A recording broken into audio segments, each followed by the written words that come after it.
this guy John right here, he jumps up on this tree, and I'm like, wait a minute, that's great, that's funny. I mean, what kind of kooky ass friend would hang on a tree and make this kid embarrassed?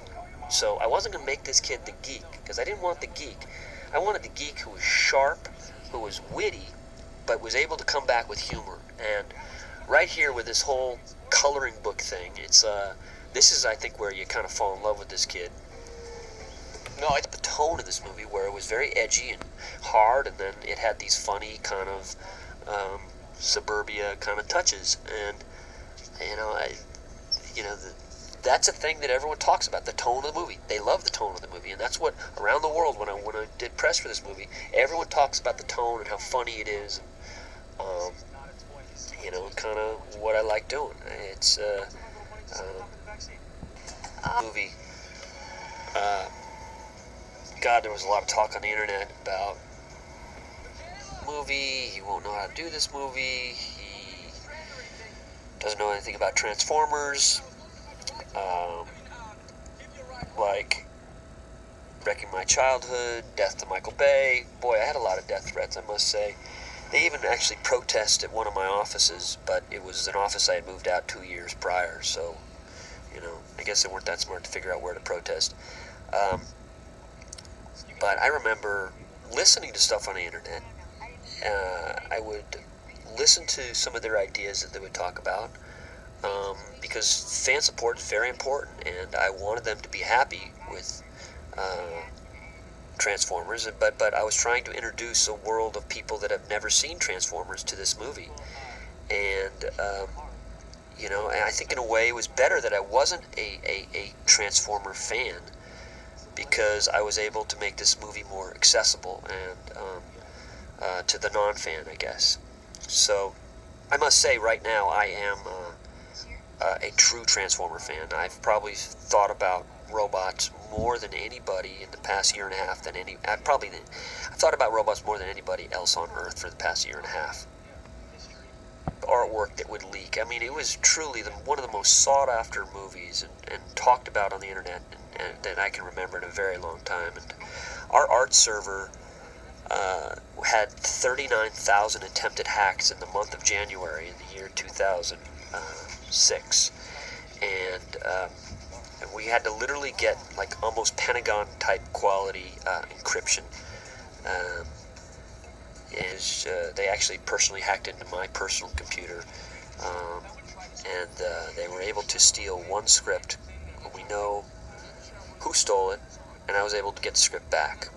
But luckily, it only got out once. So there were so many leaks that I decided to actually keep the script. Just literally, I had the only original script in my computer,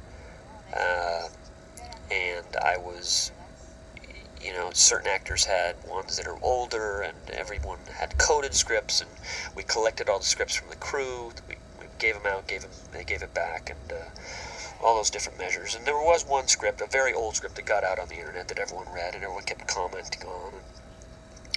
But it was so old. Scripts can change. In a month, you can change so much in a script. And theirs was like probably 5 months older than what the script was in the movie.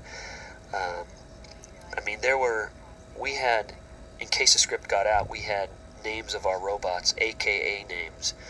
But, there were many characters that I tried to create. Let me give you an example. We're working on this movie, budgeting this movie, and they have to make these toys, like molds and like the idea of these type of molds, a year and a half out. We didn't even have a script, and Ian Bryce came to me and says, Hasbro needs to know what Transformer vehicles and what are you using for the Decepticons, Autobots and Decepticons, what kind of cars?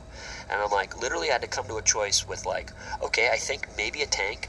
I don't know if we can get that amazing bomb-searching Buffalo truck that's brand new that they're sending to Iraq. If we can maybe do that one, and I definitely, if I can get an F-22, but I don't know if we can get an F-22. So that's how we kind of had to decide. We had to decide very quickly. Other characters like in the Boombox on Air Force One.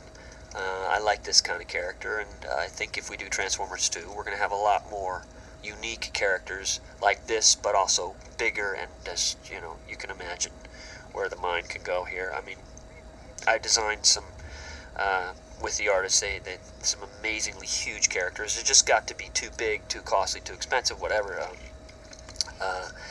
And it was Steven who said, you know what, we should probably just keep this kind of like 6 against 5 or something where it's a little bit more manageable. And I think he's right, that we keep it smaller to kind of try to introduce what's going on here. 30 grand right there by doing that little one camera move where we had a guy grab the boombox. He's right, because I saved an effect. And then right in here, this is our actually full-scale puppet of this Frenzy here. Made it by a French artist at ILM that I like quirky kind of movement. And when I was directing the animation, because I would actually, every single day, I would work with animators where they would send me down what they're working on so that I can actually direct them. You know, after these shots that we've, you know, done these plate shots and trying to direct their acting. And, I got to tell these characters so well that I knew that when another artist was working on this Frenzy character, he wasn't the French guy. I'm like, well, did you guys have a different animator working on this? And they're like, you hear kind of over the conference call, yeah. I said, well, you got to put the French guy back on because it's a total different character. You know, and he says, well, he's on the movie. He's working on Pirates. I said, well, you got to get the French guy back. Whatever you got to do, you got to get the French guy back. Someone! Okay. Alright, other part coming soon.